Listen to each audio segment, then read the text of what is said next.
Hello everyone, welcome to part 70 of the Dr. Dyer 101 Ways to Transform Your Life kind of series here.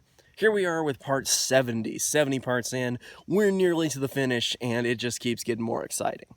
Here we have a part about knowings versus beliefs. He says that knowings empower us while beliefs disempower us. Now this depends on your technical term of what a belief is, what a knowing is, that kind of stuff. So he's saying that beliefs are really attached to us from other people, like they're attached to our lapel from our mommy, that kind of stuff. He has that phrase, and that our knowings really just empower us because they're known from within, that they're in the very fiber of our being, basically.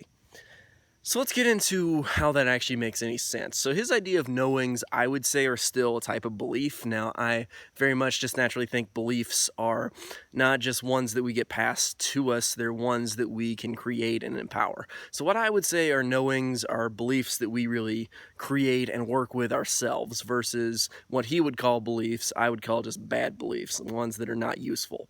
Because I work from within a model that all beliefs are just operating as being projected into the future as expectations, and those really change and restrict our lives or really empower us. So the beliefs aren't really a problem as long as they're ones that we work with. We know that these are what work and they can be useful for us, that kind of thing.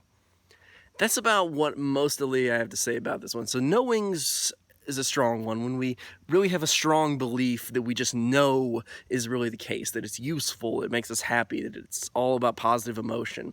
I would say that's what a knowing would be versus a belief as he's defining it being just a bad kind of belief as I would see it. I hope that makes some sense. I don't think I'm being super clear about that one, but yeah, anyway. I think it's important stuff that we really understand that beliefs are important, that we should alter our beliefs when it's a good idea. Alter our thoughts so we can alter our beliefs. Those will alter our expectations, which will alter our actions, which will alter our results. And that kind of series is what it's all about. Anyway, that's about it for part 70. Hope that wasn't too confusing. I will see you guys next time with part 71, so stay tuned.